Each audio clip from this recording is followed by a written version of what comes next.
Ta-da! Hello, everyone. Welcome to the latest edition of Check-In. Why are you talking so quietly? There we go. As my computer is reverberating, I'm Sara Orlesky. He is Jamie Thomas. Thanks so much for joining us today as we get you set for tonight's game between the Winnipeg Jets and Las Vegas, the Vegas Golden Knights. Game 5 of this 6-game road trip for the Jets as they continue to roll on looking for a bounce-back game. Tell me if you've heard this before. Yeah. 4-1 is a score. Yeah, they've been bouncing back. So on theme, yep.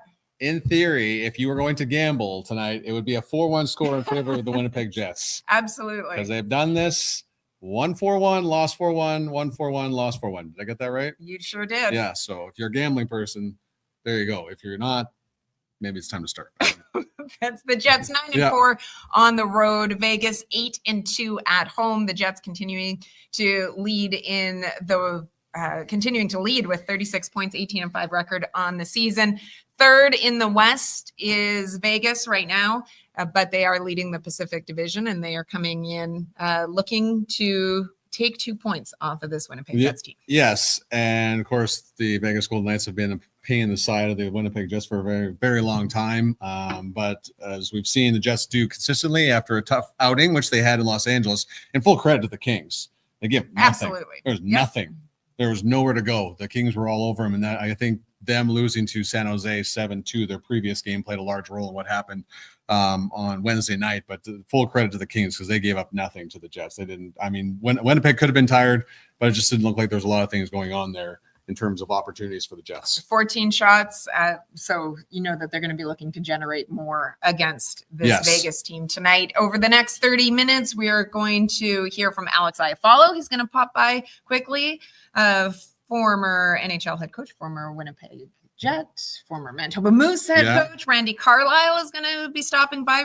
Very excited for that. We have some great questions for Randy. We do. And Randy's so good at handling these types of things because he's dealt with us for a very long time. So I'm looking forward to his answers in this one. Looking forward to that. And then we are hoping the plan is for Gary Lawless to join us as well. Now, that we're going to have to wait and see. You can gamble on that too. Will Gary be on the show today? I'm really seeing a theme with you. Yeah. So we are looking forward to that, though. Vegas right now is just finishing up their morning skate, an optional morning skate. Still no Mark Stone out there. He remains day to day. Aiden Hill, the first goaltender, off. So it looks like he will be starting tonight. The Winnipeg Jets will not hold a morning skate. It is an early start in Vegas. They practiced yesterday. The only thing out of the practice yesterday, no Vlad Namestnikov. It was said to be a maintenance day. It was, So we will see. We'll have to wait until warm up to be able to find out whether or not the Winnipeg Jets implement any changes going into this game. Because this trip is so long and I'm not totally forgetting today is Black Friday and it's Thanksgiving weekend. I was like, another 9:00 start. This is going to suck. No, we get a favorable start time. I'm looking forward to it. The Black Friday, let's talk about that for a second, because that is the theme for our question of the day. As always, we see lots of people in the chat, which we are so happy to have you join us today. Let's see, first off, where are you watching from? Yes. We always love to hear, that. But then also in light of Black Friday, in which we know that there are deals to be had. Yes. We want to know, question of the day, which contract right now do you feel is the best deal on the Winnipeg Jets? I think that's a good question. I think we're very good at finding out what the theme is. And this is so to you, just tell us through in the chat room what you're thinking and what the best deal contract-wise in the Winnipeg Jets, because there's a lot of big deals in shopping universe today. Yes. I'm done already. Oh, you're done all your shopping? Yeah. I have not started mine, so maybe be taking advantage of it later on. You may, it was coming this day. So okay. Oh, it's been going on all week. I like let's look at some of the deals that people feel are the best contracts right now. Okay. Winnipeg Jets. You're looking at what, 8.5? Yeah. Heck of a deal for what you're getting from him. Considering the contract that Igor Shesterkin is looking for. 100%. Also, we see a bunch. KC's best contract on the Jets. So Matt saying Velarde. Mm-hmm. 3.4 and change for Velarde. For a top line. 100%. Power play one. Yeah. Yeah. taking a lot of faceoffs these days. We're not sure if there is something, what is up with Mark Scheifele, but he hasn't been taking faceoffs. Didn't take any in the last game. Has only taken 4 over the last 3 games. Gabriel Velarde has stepped up huge in that department, not only taking them, but I want to say he's over 60% right now. So being very effective with it as well. He's set to be an RFA at the end of this season. And also, like, people commenting on Lowry's deal. Lowry is a major deal. Ed Charbonneau, Bucky. I mean, at the end of the day, what we're hearing is you like the deals that Kevin Cheveldayoff has been able to come up with so far when putting this roster together. Lucinda is checking in from Southwest Virginia. I hear it's very beautiful this time of year. Long Beach, California. Oh my gosh! Now there's a lot of bragging going on here, but I don't blame you for being where you are. Okay, so we mentioned that they're looking to bounce back after disappointing loss. They weren't able to generate a lot. Some of the words that you heard, key words to me from Adam Lowry when he spoke yesterday to Mitchell Clinton after practice.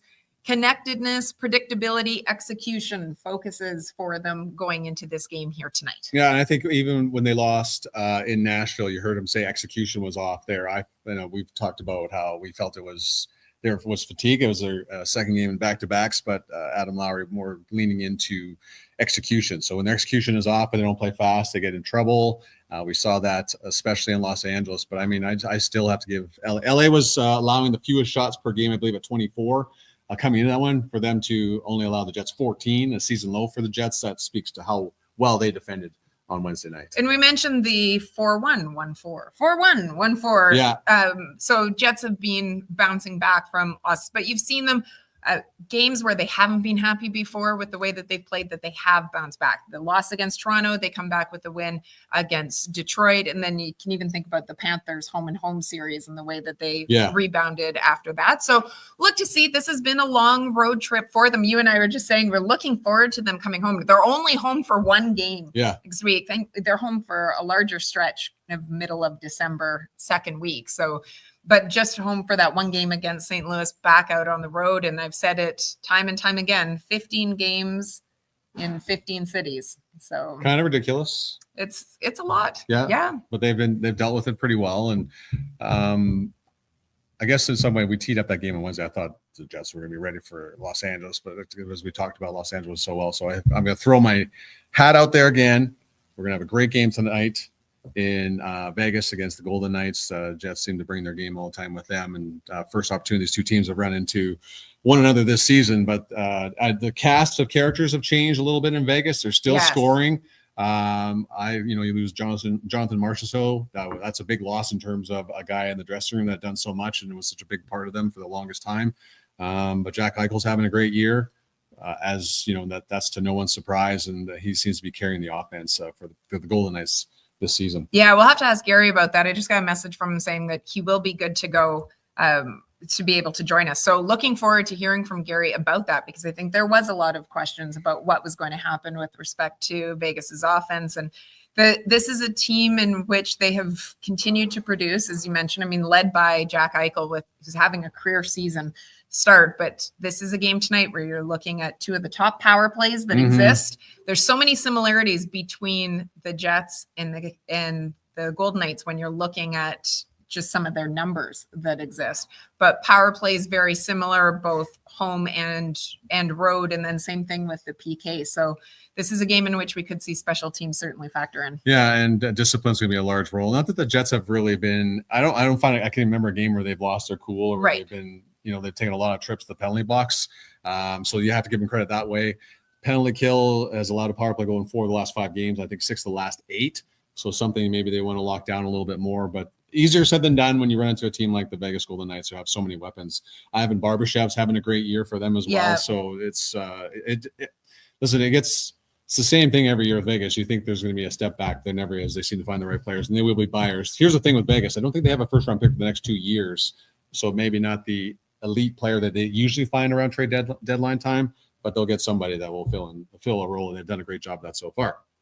All right, let's move quickly. He is with us is Alex Iafallo, joining us from Vegas. I know exactly who you are right now. I've been in that hotel many times. I think you're eating breakfast or something like that. So it is American Thanksgiving, Alex. What is your favorite American Thanksgiving memory from childhood? I don't know. That's a tough one. Usually we got some snow, so maybe just playing outside with the family, snowmobiling around. But if there's no snow, just hanging out at home.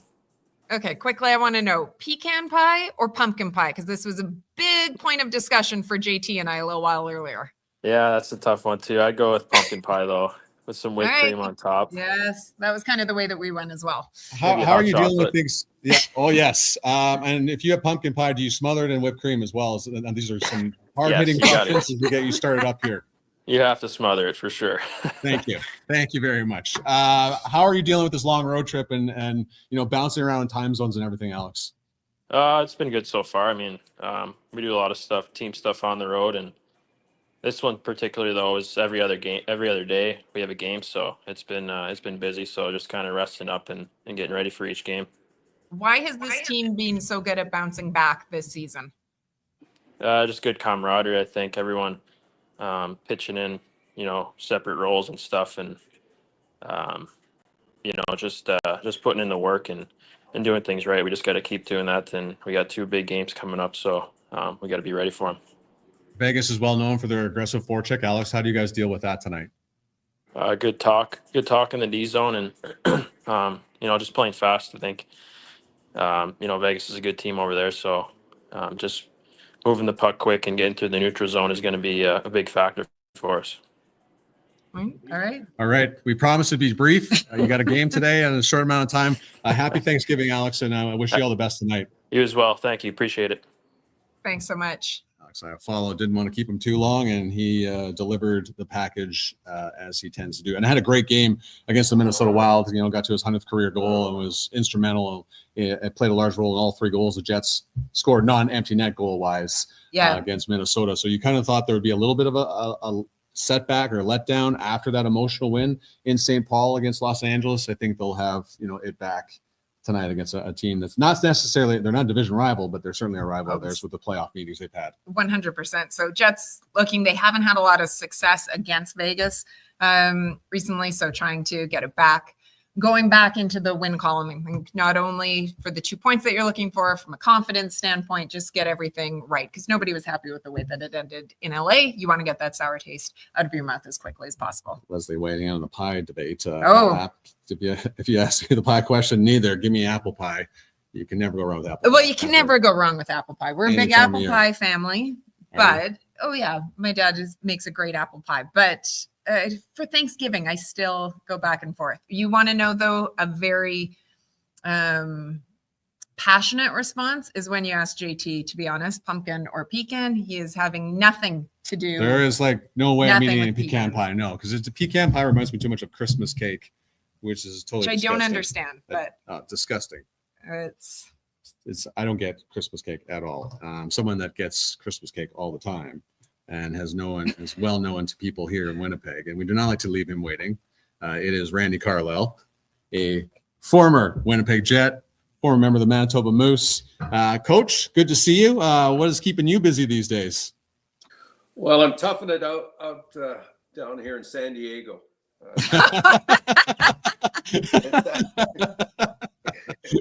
Sunny and 25, right? Well, I was trimming my lemon tree and my orange tree the other day, so that's what I was referred back to a few friends of mine in Eastern Ontario. So, you know what? Way to persevere, Randy. Bit of grind. It probably was a grind to deal with Craig Heisinger over your time here in Winnipeg. Can you just take us through your days as a Jet and certainly as a coach of the Manitoba Moose? Well, if you talk about Zinger, he was the trainer then. He was the equipment manager. He wasn't a hockey executive at that time. And I was actually the guy that forced him or offered him the opportunity with my days in the Moose for him to leave that side of the business and enter into management side, because he became assistant general manager. And if there's one thing that you can say about Zinger, if you ever give him a task, it gets done. Mm-hmm. And I think that's true today. I talk to him not on a regular basis, but we try to stay in touch, on a monthly basis anyways. And he's always got a schedule that, you'd shake your head at. He's here, he's there, he's in different thousand places. And I think he thinks he's the only guy that can scout, and he puts himself in that position, and, rightfully so. That there's a lot of work put in, and obviously you can see what's happening with the Jets now. They're reaping the benefits of people like Craig Heisinger and the hard work that they put in behind the scenes. Obviously, Randy, your history with Scott Arniel go back so far, and another person that you brought into the fold from his playing days into coaching. What was it about Scott that made you think that he could be successful as a coach? Well, I think Scotty, in his latter years, as far as he finished his career in Winnipeg with the Moose, it was just a natural transition for him because he was involved with the game, I would say emotionally, and he was intent on becoming a coach. He enjoyed the other side of it. He looked at it as something that he could possibly take a step into and have some success, and he's done it. He's worked extremely hard at it. He's been a head coach before in Columbus, was a short-lived, but I'm sure he's a different coach now than he was in his days in Columbus. And, the job that he's done with the hockey club this year is, who's done a better job? You really, that's where you point the finger is who's done a better job than Scott Arniel in preparing the hockey club for the upcoming season. If you go through their statistics, I think they're first in the league in offense. They're first in the league in defense. Their power play is clicking along at the best in the league. I think they'd like to improve their penalty killing like every team would, but statistic-wise, they lead the league in all categories. And what impresses me most was their record on the road. Yeah. They were 9-1 at one point, and it's hard to win on the road, and it's hard to win and be consistent because teams are preparing for the best team in the league, and they've been able to go out and prove themselves. They can play in any building, and they can play any game they want to play. Randy, I was just speaking of coaching, and they're on obviously a long road trip. It's the 5th of 6 games tonight. What was a challenge for a coach when you had a long road trip where you're bouncing around time zones like this? Well, it's a lot different when you coach out on the West Coast here because road trips are very, our trips used to be always 5 hours to get to the Midwest. And if we started in Chicago, and then it was always Chicago, Nashville, St. Louis, you did a little tour, maybe up to Winnipeg, up to Minnesota. So I know all about long road trips, but I think what you try to do is you try to take it one day at a time. You have a master plan, but I'm sure you've got to have plan A, B, C, D, and E in the drawer because things change, injuries happen, personnel happens, things happen that you've got to be reactive to. And the one thing that is very, very evident with the Jets hockey club is they've got depth in their lineup.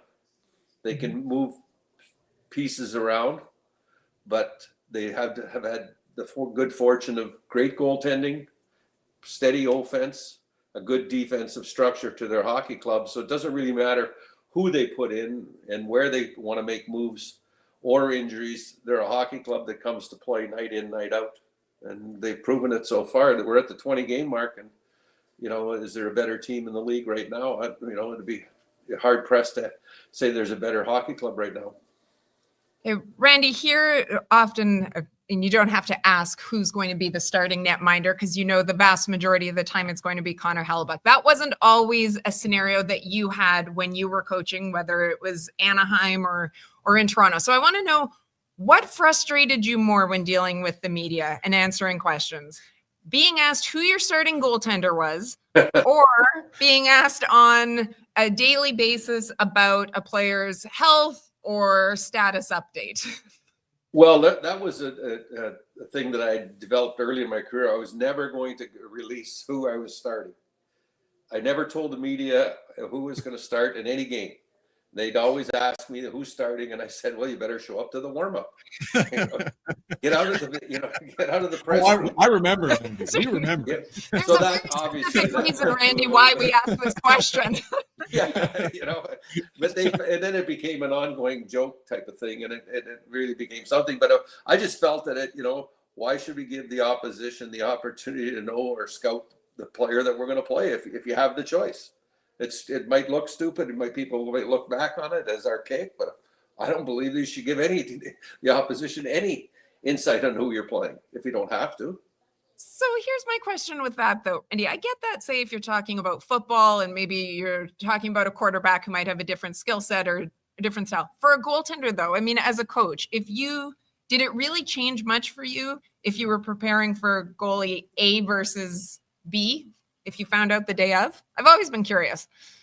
If I found out the day of, it gives you an insight into maybe your goaltender coach can do a little pre-scout and do a presentation on that individual to your group, and for me, my preparation and with our hockey club, it was always, we're going to do what we do. We respect the opposition, but it's about an 80-20 split.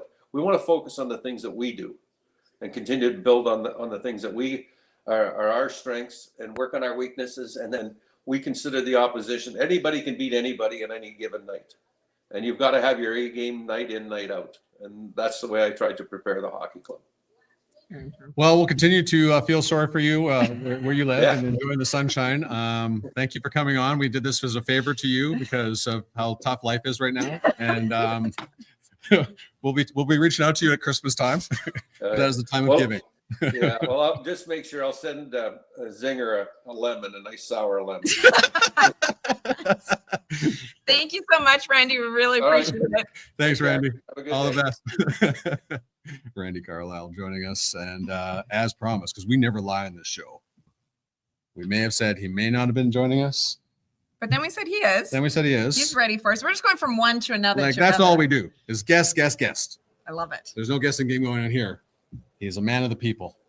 Ladies and gentlemen, Gary Lawless. Hey, Gary, how you doing? How can I follow that crusty old, what? See, you would have great Randy stories from back in the day as well. I have a few. Okay, give us one crusty Randy story. One night we were in Cincinnati. This was in trying to remember if it's in the IHL or the AHL.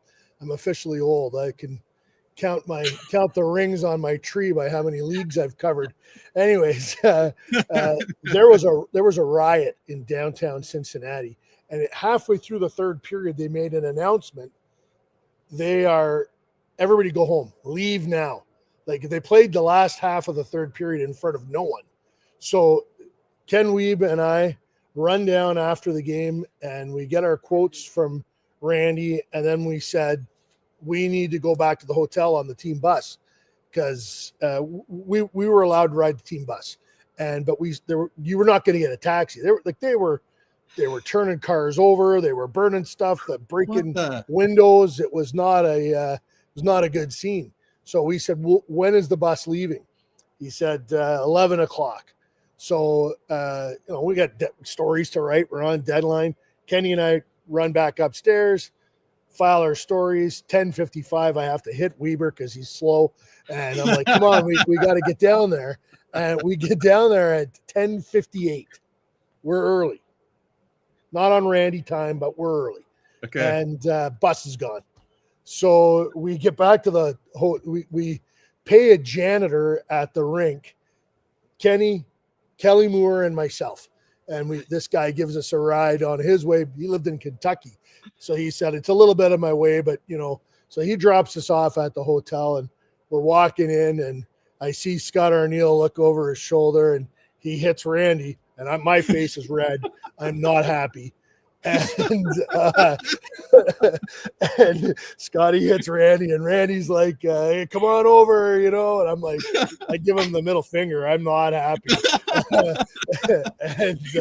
Anyways, he said that everyone was on the bus, and one of the players said to him, let's go. He said, I told the media we'd till 11 o'clock.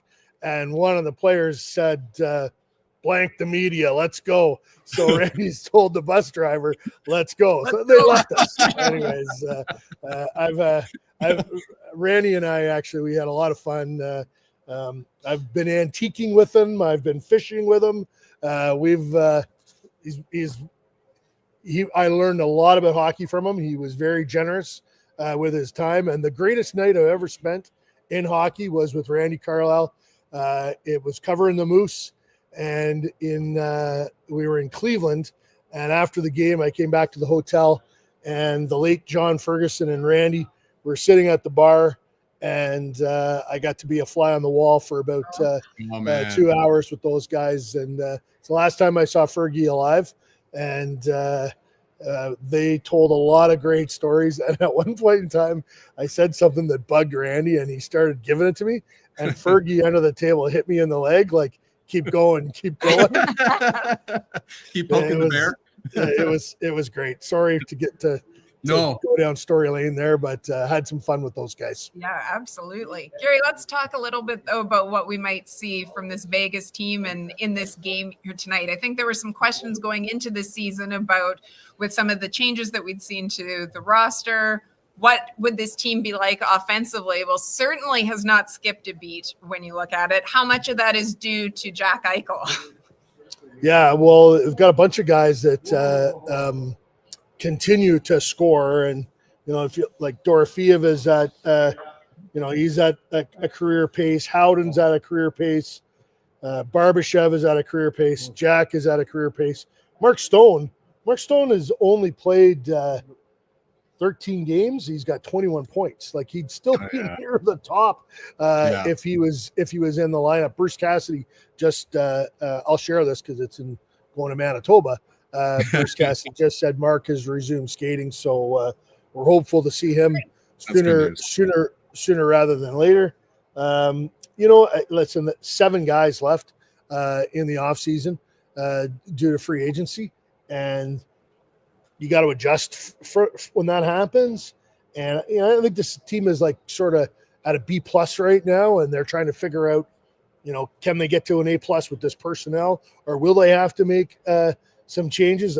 Winnipeg is an A+ right now, so that's kind of it's a measuring stick for you. That's where you want to get to be, is where Winnipeg is right now. Everything's going right for the Jets, and they're clearly a force to be reckoned with. So this will be an interesting game, I think, for both teams. Vegas has been a nemesis in the playoffs for the Jets, so they're going to want to kind of know, all right, it's great that we're 18-5, but how do we do against this team that we might have to look at in the second or third round? And or even the first round. Vegas had to play Dallas in the first round last year. So it's a Darren Millard just called it an eye-catching game, and for once I will agree with Darren. Not very often. Not too many times in that one. So no. When I did Lawless in Order with Sarah, we agreed all the time. When I did it with Dennis, we agreed all the time. Not all the time. One time Dennis got mad at me because I said Andre Pavlik was let in a bad goal, and Dennis said he was screened. I said, Dennis, it's Toby Enstrom. You got to be able to see through Toby Enstrom. He didn't leave me after the game. He made sure I was in a cab. Last one before you let you go, and it's hard hitting.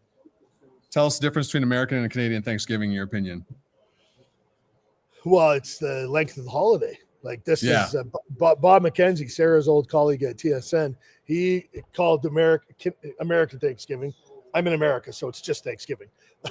He said it was because, like, people take Wednesday off to get where they need to go, and then Thursday, Friday, Saturday, Sunday, like everybody's out shopping right now. Like, no one's at work except for people in the service industry.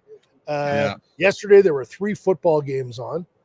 No hockey. The NHL needs to fix that. It would have been perfect last night for me. Yes, I went to a buddy's house because my wife and daughter are at a hockey tournament in Nashville. I would have loved to have gone. Like, dinner was over. The last game, I wasn't really interested in it. To go home and turn on a hockey game would have been fantastic for me. But no, we had Canadian Thanksgiving at my house this year. We've had it. Shane Knighty has it some years. Myself, we've got a good friend from. She's from Meadow Lake, Saskatchewan, of all places, but lives in Vegas. We have it at her place some years. So, and it's a big crowd. Like, there's like 22 expats there, and it's the regular deal, Yeah. That's awesome stuff, my friend. Thank you so much for rushing around. Love the stories about Randy Carlyle. Love the stories about Darren Those are Millard. fantastic. Yeah, even a lot of people weighing in. The people watch say love the legend stories about Randy Carlyle. So appreciate it. I appreciate it. Great deal, Gary. Thanks for having me. And like I didn't fake that Canadian flag in the background, eh? That's there all the time. Yeah. That might have been, that's called placement, product placement. So that's well done. So It's the best product in the world. Thanks, buddy. All the best Bye-bye. to you. All right. Gary Lawless joining us from Vegas. See, for a guy that wasn't sure if he's going to make it, he's a great guest. Yeah, I mean, Gary can tell stories. Oh.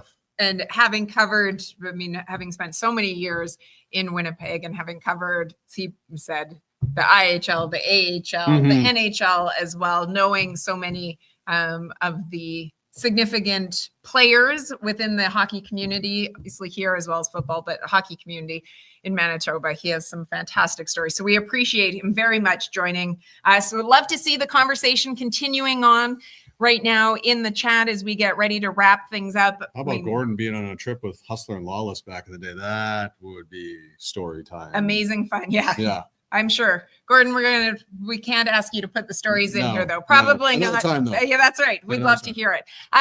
Thanks so much everybody for joining us. As mentioned quickly, that the Winnipeg Jets did not have a morning skate today because of the early start. They practiced yesterday. The only change that we saw in practice was that David Gustafson was up on the second line filling in for Vlad Nemesnikov, who was out with a maintenance day. So we'll have to wait and see with warm-up today whether Scott O'Neill elects to make any changes, but the Jets looking to bounce back against this Vegas team. Yeah, enjoy the game, everybody. Thanks so much for watching. Hopefully you had a great Black Friday or are on your way to a great Black Friday of shopping and watching hockey tonight. Never thought that you would want to talk about shopping as much as you did. I actually wanted to ask Gary about the fact that he didn't like the late game. Yeah. It wasn't of interest to him last night for NFL. Yeah. Well, it's the Dolphins and we can't talk about this now. Yeah. We got to go. We're not Just talking saying. about this. We're not talking about the Packers winning over Just the Dolphins. saying. We're not going Over to talk his about team. it. Yeah. They're not That's talking it. about it. Anyways, we'll see you on Sunday as the Winnipeg Jets wrap up their road trip in Dallas. That is an early start as well, but we will be here at 12:30 Central to get you all ready for it. Have a great day, everybody. Enjoy the game tonight. Enjoy, everyone. Thanks for checking in.